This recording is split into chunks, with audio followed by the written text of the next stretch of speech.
Que Dieu nous bénisse tous. Amen. Ce soir encore, nous sommes vraiment reconnaissants. Les serviteurs de Dieu sont venus aussi de Korogo pour venir me soutenir. C'est mon frère Sylvie. Frère Sylvie, vous connaissez déjà. Et puis, il y a mon frère Bernard, le frère Kedeux également, et qui sont arrivés également pour... On a dû faire une délégation, une toute petite délégation pour venir. Donc, ils sont là au nom de toutes les églises du Nord. Que Dieu les bénisse, les chers. Amen. Vous voyez?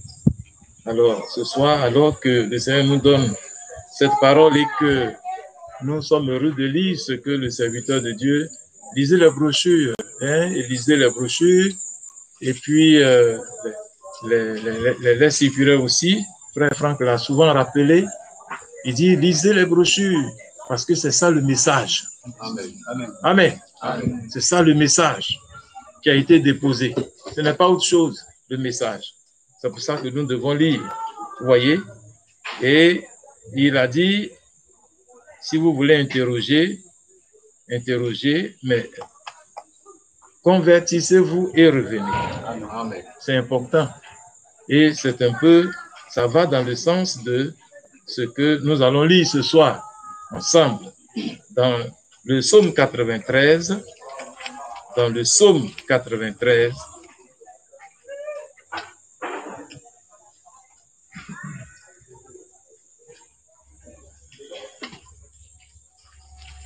le verset 5, il est dit, tes témoignages sont entièrement véritables. Amen. La sainteté convient à ta maison, ô Éternel, pour toute la durée des temps. Amen. Amen. Amen. Vous voyez, les témoignages de Dieu sont entièrement véritables. Amen. Amen. Amen. C'est pour cela que je disais la dernière fois, nos témoignages c'est bon, mais gardons-les. Parce que les seuls témoignages qui sont véritables, ce sont les témoignages de Jésus-Christ lui-même. Amen. Parce que ces témoignages sont véritables et il dit maintenant la sainteté convient à sa maison. Donc ce soir, nous allons voir que la sainteté, c'est un fruit. C'est un fruit de l'esprit. Amen. Et ce fruit, ce sont les esclaves de Jésus-Christ qui doivent porter ce fruit. Amen. Vous voyez? Et ce n'est pas que c'est facultatif, soit je peux le porter ou ne pas le porter. C'est obligatoire. Vous voyez? Il dit la sainteté convient à ta maison. Amen. La maison de Dieu est un lieu de sainteté. Et maintenant, la Bible doit nous expliquer clairement la sainteté, là, c'est quoi? Parce que si on a des connaissances floues sur les thèmes de la Bible, c'est cela qui amène les palabres et qui amène les discussions. On ne discute pas dans la maison de Dieu. Amen. La maison de Dieu n'est pas une maison de discussion. Et les serviteurs de Dieu nous ont enseigné que la parole de Dieu, là, ce n'est pas pour discuter. C'est pour croire et obéir. C'est fini. Il n'y a pas de discussion dans la maison de Dieu. Amen. Amen. Donc, la sainteté convient à ta maison, vous voyez, et dans Luc chapitre 1, également, le Seigneur va dire quelque chose d'important. Luc chapitre 1, le verset 75. En marchant devant lui dans la sainteté et dans la justice tous les jours de notre vie. Amen. Amen. Et vous voyez, pourquoi? Parce qu'au verset 14, il dit de nous permettre, après que nous serions délivrés de la main de nos ennemis, de le servir sans crainte. Amen. En marchant devant lui dans la sainteté, dans la justice, tous les jours de notre vie. Amen. Amen. Donc, la Bible dit qu'on sert Dieu dans la sainteté. Amen. Servir Dieu, là, c'est le servir dans la sainteté. Amen. Et il dit, c'est pour tous les jours de notre vie. Alors, il faut qu'il nous explique ce que c'est dans Romains chapitre 1, le verset 4. Il dit, déclaré fils de Dieu avec puissance selon l'esprit de sainteté par sa résurrection d'entre les morts, Jésus-Christ notre Seigneur. Amen. Amen. Jésus-Christ a été déclaré fils de Dieu selon l'esprit de sainteté. Amen. Donc la sainteté là est un esprit. Amen. Amen. Quand tu reçois l'esprit de sainteté en toi, alors tu peux vivre dans la sainteté. Amen. Donc la sainteté est un esprit. Et maintenant nous allons voir que lorsque tu reçois cet esprit, maintenant tu vas vivre dans la sainteté. Et qu'est-ce que ça veut dire? Comment on vit dans la sainteté? Qu'est-ce que la Bible dit de la vie de la sainteté? Qu'est-ce que la Bible appelle la sainteté? Une fois que tu as reçu l'esprit de sainteté, c'est le même que le Saint-Esprit. Le Saint-Esprit est un esprit de sainteté. Amen. Et une fois que tu le reçois, alors tu vis maintenant dans la sainteté. Amen. Et Dieu doit nous dire ce que c'est que cette sainteté-là. Vous voyez? Alors, nous allons lire dans le livre de Romains chapitre 6. Alors, la parole de Dieu va être très claire dessus. Romains chapitre 6, du verset 17 au verset 22.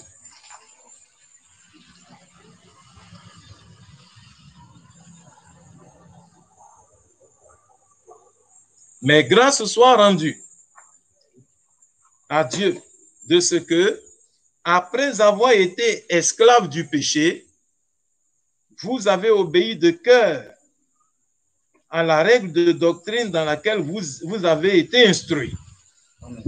Ayant été affranchis du péché, vous êtes devenus esclaves de la justice. Amen. Amen. Amen. Vous voyez? Je parle à la manière des hommes à cause de la faiblesse de votre chair. De même donc, écoutez très bien, de même donc que vous avez livré vos membres comme esclaves à l'impureté et à l'iniquité pour arriver à l'iniquité, ça veut dire quoi?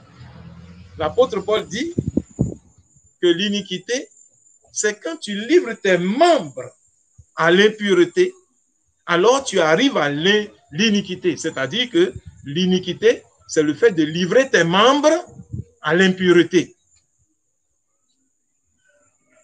Amen. Amen. Pour arriver à l'iniquité, aussi, maintenant, livrez vos membres comme esclaves à la justice pour arriver à la sainteté. Amen.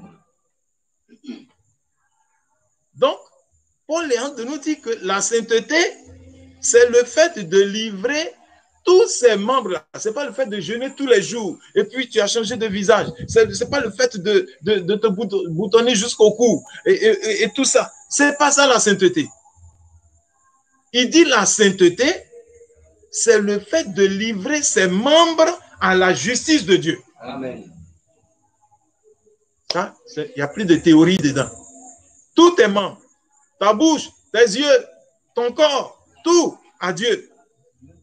C'est ça qu'on appelle, il vit dans la sainteté maintenant. Parce que avant de vivre comme ça, il a reçu en lui l'esprit de sainteté. Amen. Et cet esprit, lorsque l'esprit de Dieu est dans un endroit, d'ailleurs tout esprit, quand il est dans un endroit, et spécialement parlons de l'esprit de Dieu, il doit se manifester. Et il se manifeste à travers des œuvres, à travers des comportements. Donc, alors, quand l'esprit de sainteté est là, il doit maintenant te conduire à livrer maintenant tes membres à la justice de Dieu. Car lorsque vous étiez esclave du péché, vous étiez libre à l'égard de la justice. Quels fruits portiez-vous alors? Ah, des fruits dont vous rugissez aujourd'hui.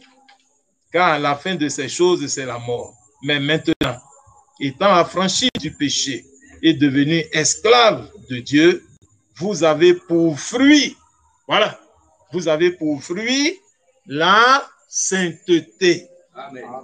Et pour fin, la vie éternelle. Amen. Donc, la sainteté est un fruit. Amen. Et ce fruit-là, la Bible dit que tous ceux qui ont été affranchis du péché, ce qui montre qu'ils ont été affranchis et que l'œuvre de la rédemption dont parlait le serviteur de Dieu tout à l'heure a été fait réellement en eux, c'est qu'ils vont présenter maintenant un fruit qui est la sainteté. C'est-à-dire le fait de livrer ses membres à la justice de Dieu. C'est que Dieu a fait une œuvre en toi. Et vous savez que justement par rapport à cette rédemption, le sacrifice pour notre rédemption est parfait, il a été entièrement fait. Mais notre rédemption nous conduira jusqu'à ce que le Seigneur Jésus-Christ revienne. Amen. Amen. Et la dernière partie de notre rédemption se fera quand il reviendra. Amen. Amen. Parce que la rédemption, c'est pour nous rendre totalement à son image. Et la Bible dit que c'est lorsque ceux qui aujourd'hui se sanctifient avec l'esprit de sainteté là, hein, et qui vivent dans la sainteté, c'est eux qui le verront. Amen. Et la Bible dit que ce jour-là, quand ils vont le voir, maintenant, ils seront tous semblables à lui. Amen. Parce qu'aujourd'hui, nous avons la rédemption de notre âme, mais nous n'avons pas encore la rédemption de notre corps. Et Romains chapitre 8 dit que nous attendons la rédemption de notre corps. Amen. Et cette rédemption aura lieu quand le Seigneur Jésus-Christ viendra. Amen. Amen. Alors nous serons parfaits. Mais c'est parce que tout à l'heure, nous allons voir quelque chose, c'est que c'est ceux qui aujourd'hui marchent dans la sainteté, c'est eux qui le verront. Amen. Amen. Si vous ne marchez pas dans la sainteté, vous ne le verrez pas. Vous voyez? C'est pour cela qu'il est écrit, sans la sanctification, nul ne verra le Seigneur.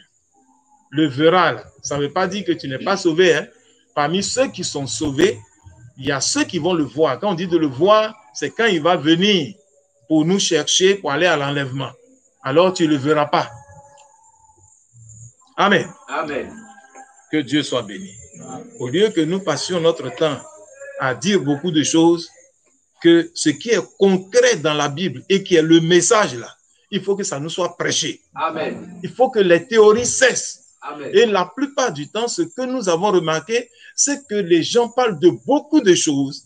Ils discutent de beaucoup de choses. Frère Franck a dit, Frère Franck a dit, Frère Branham a dit, Frère Branham a dit. Mais la plupart de ceux qui disent ça, même eux, ils ne savent pas ce que Frère Branham a dit. Ils ne comprennent même pas le message, mais ils sont en train de discuter. Moi, je ne veux pas venir perdre mon temps. Je veux qu'on me dise la sainteté, là, c'est quoi? Amen. Qu'est-ce que je dois faire? Est-ce que je n'ai rien à y faire? Ou bien quoi? Quand on dit que Jésus a tout fait là, est-ce que quand il a fini, moi, je n'ai rien à faire, mais la Bible n'a qu'à répondre à ça? Amen. Pour que les théories cessent. Et que maintenant, on a joué avec le message. On a eu le message dans la main en train de pratiquer le péché. Et il faut que ça cesse. Amen. Il faut que ça finisse. Parce que le message est venu pour nous libérer. Amen. Vous voyez? Et il a dit, ce que je te donne, qui va préparer les gens pour l'enlèvement, c'est le message là. C'est le message qui a été confié à William Branham là. C'est le même message là que Franck a rien de nous expliquer. Franck n'a pas de message. Il nous explique pour qu'on comprenne bien. Amen. Vous voyez? Donc, il y a beaucoup de déclarations qui se font. Nous devons arrêter ça. Ouais, il n'y a pas de conflit entre Franck et puis chose. Donc, la sainteté est un fruit pour ceux qui sont à Jésus-Christ. Amen. Bien.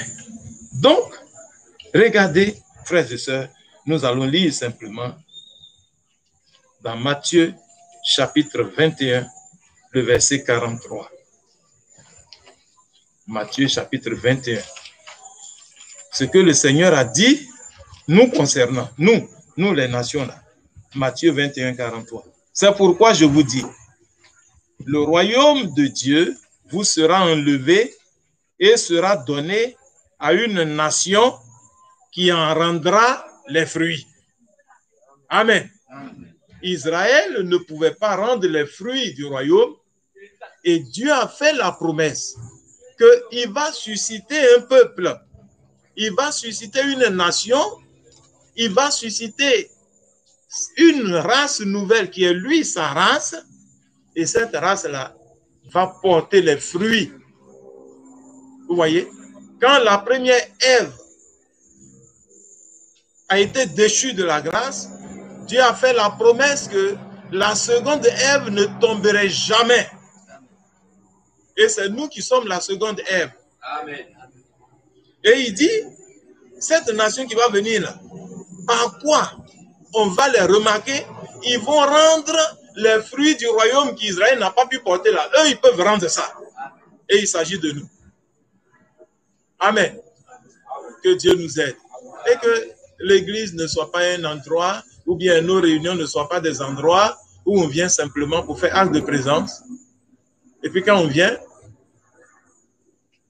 vous savez, frère, on peut aller dans tous les endroits. Tout à l'heure, là, le coronavirus est venu. Tous les gens qui ne persévèrent pas sont devenus persévérants. C'est-à-dire persévérants pour porter masque là. Si tu peux être sérieux dans le port de masque là, si ça descend même un peu, remonte ça, attention, attention, coronavirus tue les gens, attention, attention, ça veut dire que nous sommes capables de vivre la parole de Dieu. Amen. Si on dit qu'ici, là, ceux qui dorment auront coronavirus, il y a beaucoup de dormeurs qui ne dormiront plus. Mais comme il n'y a pas de coronavirus, on peut venir devant la parole de Dieu qui est un feu et puis dormir tranquillement. Et puis quand on finit, on est plus spirituel que tout le monde. La sainteté convient à la maison de Dieu. Amen. Et la Bible dit, c'est le fait de livrer ses membres. Il dit, un peuple va venir rendre le fruit. Vous voyez? Luc 13, verset 6. Dans Luc chapitre 13, verset 6, il dit,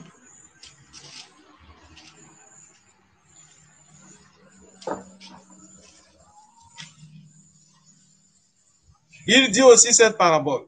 Un homme avait un figuier planté dans sa vigne. Il vient pour y chercher du fruit et il n'en trouve point. Amen. Donc le Seigneur, là, lui, c'est le fruit qui l'intéresse. Et il dit que le fruit qu'il veut voir, c'est la sainteté. Il vient pour chercher le fruit. Ceux qui vont aller à l'enlèvement, là, le Seigneur va regarder leur fruit, c'est-à-dire leur sainteté. Il va regarder à ça. Amen. Vous voyez?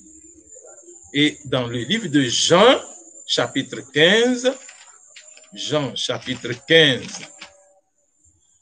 le verset 16, il dit, « Ce n'est pas vous qui m'avez choisi, mais moi, je vous ai choisi et je vous ai établi afin que vous alliez et que vous portiez du fruit et que votre fruit demeure. Afin que ce que vous demanderez au Père en mon nom, il vous le donne. » Amen. Amen. Il veut que nous portions du fruit et que notre fruit demeure pour que ce que nous allons demander au Père en son nom, il puisse nous le donner. Amen. Amen. Que le Seigneur nous aide tous. Amen. Vous voyez? Alors, frères et sœurs, nous devons comprendre quelque chose.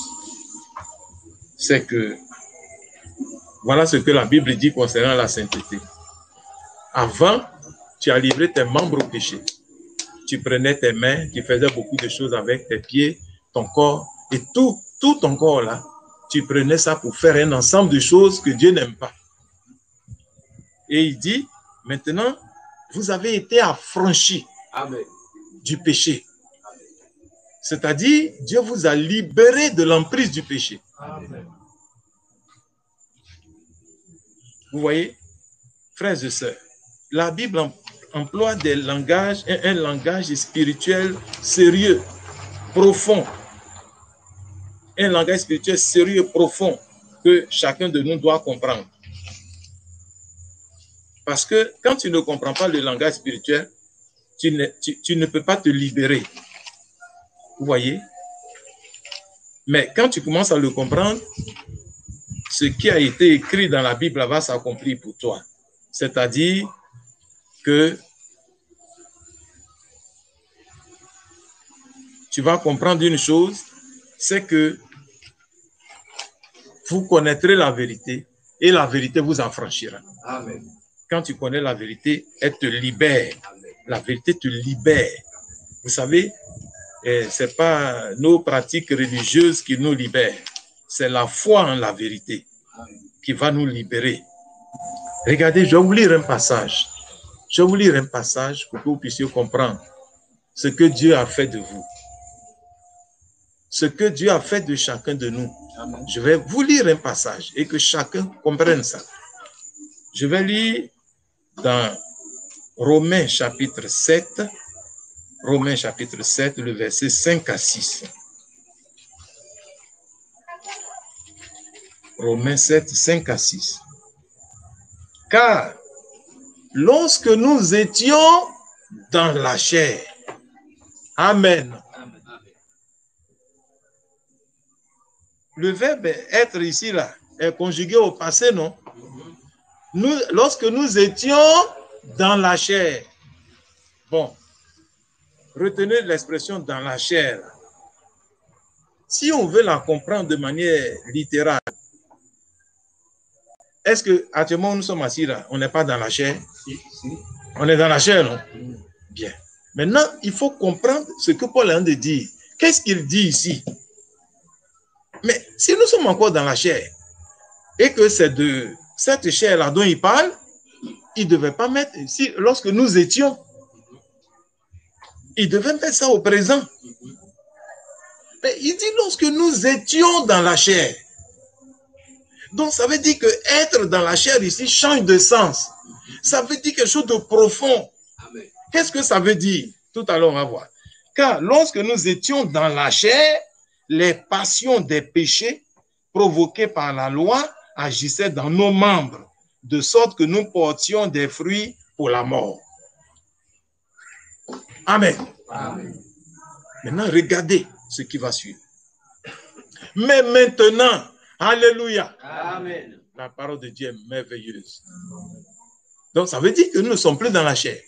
Regardez ce qu'il dit. Mais maintenant, nous avons été dégagés de la loi, étant morts à cette loi sous laquelle nous étions retenus.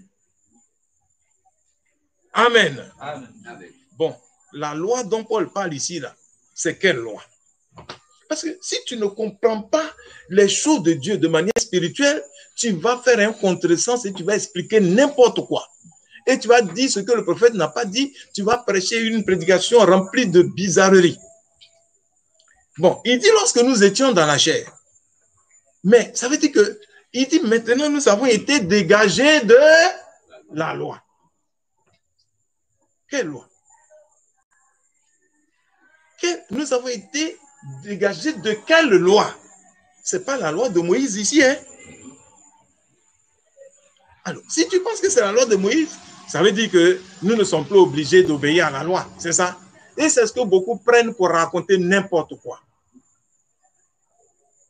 Pour comprendre ça, nous allons lire encore. Hein?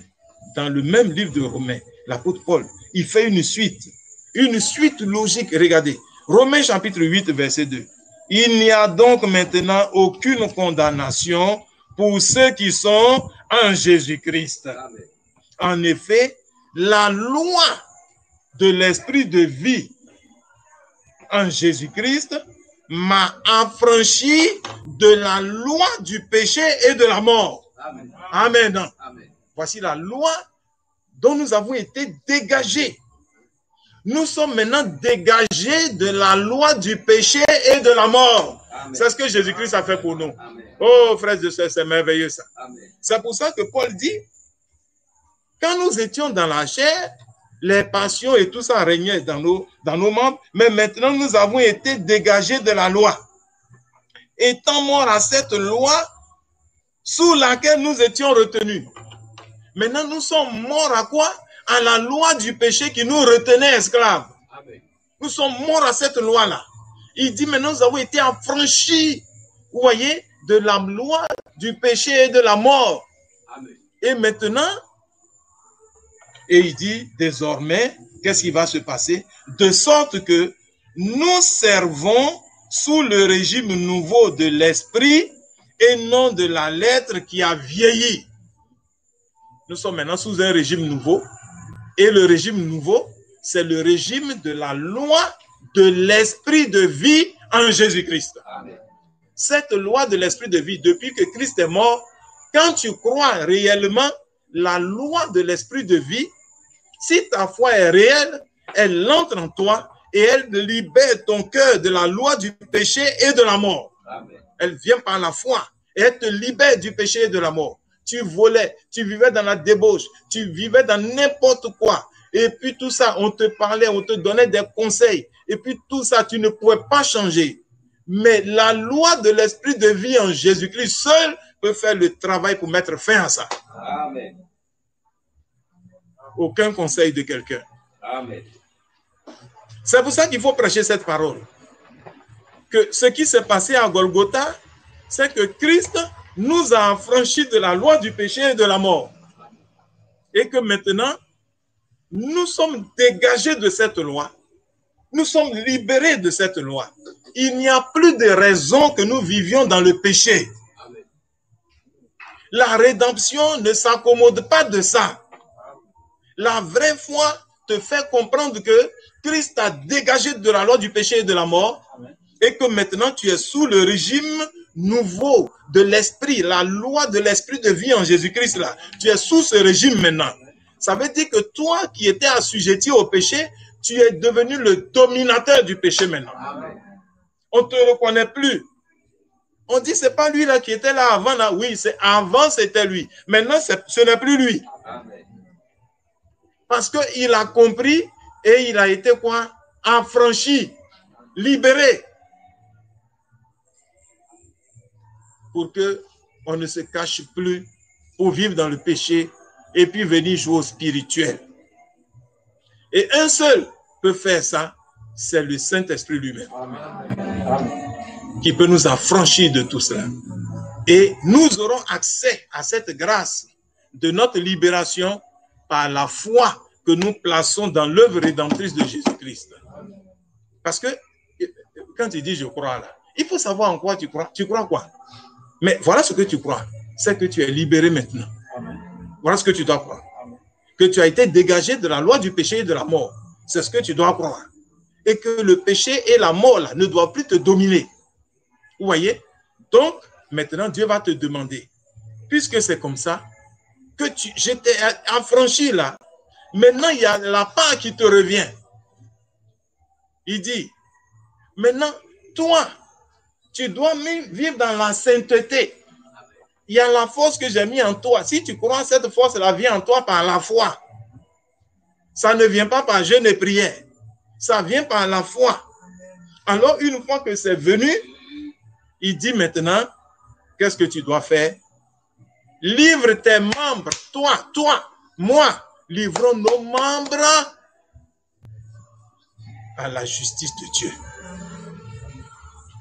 Ça dit, tu t'assois, vous voyez, et puis tu dis, à partir d'aujourd'hui, ayant compris l'évangile, sachant ce qui s'est passé à Golgotha pour moi, je suis capable maintenant, je suis au-dessus du péché, et maintenant je suis capable de livrer mes membres. Si je viens ici, là, je vais dire à mon œil, là, à mes deux yeux, là, vous ne dormirez plus jusqu'à ce que je sorte d'ici. Si vous avez sommeil, vous attendez que je parte d'ici et puis vous allez dormir. Vous allez voir que les dormeurs, même le plus souvent, même quand le culte finit, ils n'ont plus sommeil. C'est un esprit qui est d'agir là. Alléluia. Amen. Donc, frères et sœurs, l'œuvre de Golgotha est une œuvre merveilleuse. Amen. Nous avons été affranchis. Mon frère, je vais te dire une chose ce soir.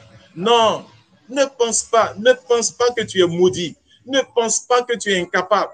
Ne cherche pas à vivre en étant ami à tout le monde pour qu'on couvre tes péchés. Non, ce n'est pas un homme qui doit couvrir tes péchés. Le sang de Jésus-Christ veut les effacer. Amen. Et il veut enlever le péché de ton cœur. Amen. Donc, je n'ai pas à être gentil. Si tu veux, raconte tout ce que tu veux de moi. Mais je cherche une seule chose. Je veux croire au point où moi, je puisse dominer maintenant le péché. Amen. Parce que les esclaves de Jésus-Christ, là, leur fin, là, c'est ça, la sainteté. Amen. Ils peuvent livrer leurs membres maintenant à la justice de Dieu. Amen. Je dis, à partir d'aujourd'hui, ma bouche ne mentira plus. Mon cœur ne haïra plus quelqu'un. Ma bouche, là, ne diront plus de mal de quelqu'un. Au lieu de t'asseoir critiquer les gens pour montrer que tu es spirituel, là. Il faut dire à la bouche, là, tais-toi. C'est fini, tu ne parles plus. Parce que j'ai livré mes membres, là, à la justice de Dieu pour arriver à la sainteté. Et il dit que la sainteté convient à ma maison. Vous voyez? C'est regrettable. Aujourd'hui, là, il y a les spécialistes de Franck. Si tu t'amuses à dire un mot, quand tu dis, mais Franck, il te gifle d'abord avant de te demander qu'est-ce que tu voulais dire de Franck.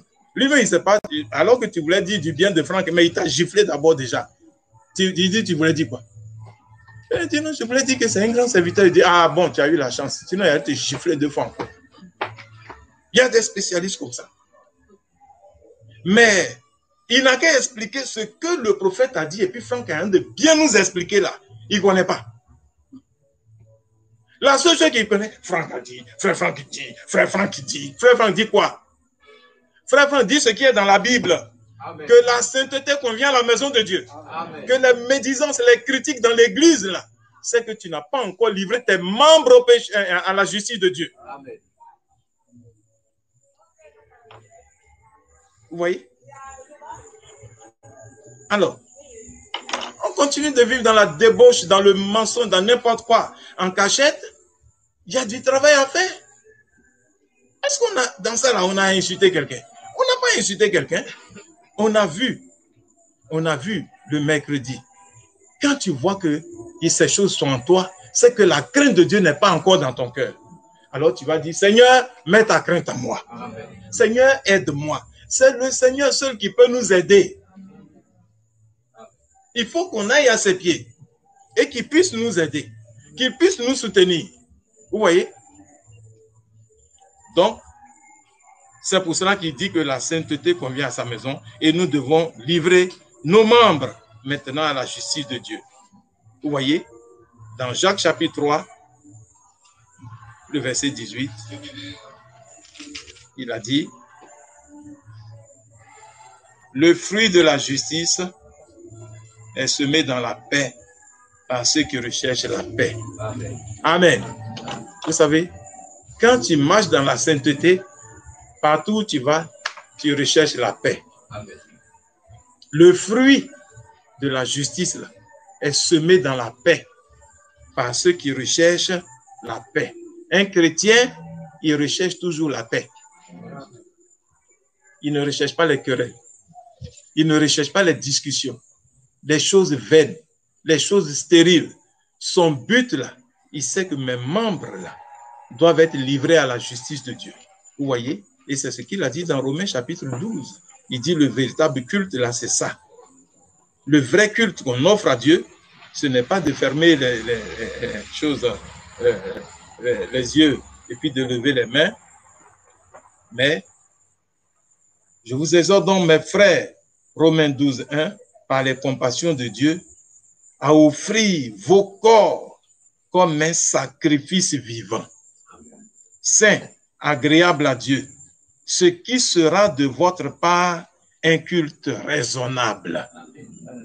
Voici le culte qu'on rend à Dieu, ça. Le jour où tu livres ton corps, tes membres à Dieu, tu marches dans la sainteté, donc tu es en train d'offrir à Dieu un culte raisonnable. Amen. Voilà, le vrai culte qu'on offre à Dieu, là, louer Dieu, le glorifier, là, c'est d'offrir son corps là, à Dieu. C'est ça qu'on appelle le culte raisonnable. C'est que ton culte est fini. Et chaque jour, tu dois maintenant veiller sur toi-même. Comme l'apôtre Paul a dit à Timothée, veille sur toi-même d'abord et puis sur ton enseignement. Vous voyez? Parce qu'un enseignement pernicieux va détruire le peuple. Il n'y a rien à faire. Vous savez comment l'esprit de mensonge vient. L'esprit de mensonge, c'est-à-dire la prédication du mensonge, donnera l'esprit du mensonge à tous ceux qui l'acceptent. Vous voyez? Et la prédication de la vérité aussi va donner le Saint-Esprit à tous ceux qui l'acceptent. Parce que le Saint-Esprit est un esprit de vérité. C'est pour ça que nous devons veiller à ce qu'on nous enseigne, ce qu'on nous prêche. Et nous devons prier pour les serviteurs de Dieu. Tout à l'heure, on a entendu dire que ce sont des sentinelles. Donc, une sentinelle veille pour emmener, pour avertir les gens. Donc, ça veut dire que la sentinelle ça ne doit pas être une sentinelle aveugle. Une sentinelle aveugle, mais tout le monde sera surpris et tout le monde va mourir. Vous voyez, donc la sentinelle même doit être éclairée pour pouvoir éclairer les gens, pour pouvoir avertir les gens. Vous voyez, c'est pour cela que nous savons comment nous savons comment l'esprit de vérité entre en quelqu'un, c'est par la prédication de la vérité. Amen. Vous voyez? Et la Bible dit qu'il y a des gens qui, puisqu'ils n'ont pas aimé la vérité, la prédication de la vérité, Dieu leur a envoyé un esprit de mensonge pour qu'ils croient au mensonge, qui est l'esprit d'égarement. Vous voyez? Donc, quand tu reçois l'esprit d'égarement, là, tu vas penser que tu es chrétien, hein? Alors que tu n'es pas chrétien. Tout ce qu'on t'explique là, tu ne comprends pas, mais tu penses que tu as compris. C'est comme ça. Tu penses que tu es dans le vrai, tu as compris, alors que tu as reçu un esprit d'égarement. C'est pour ça que nous devons comprendre. Donc, moi, je préfère voir les choses simplement et traduire ça clairement. C'est le travail des serviteurs de Dieu. Ce qui a été déposé, maintenant, ils doivent prendre pour rendre ça accessible au peuple de Dieu.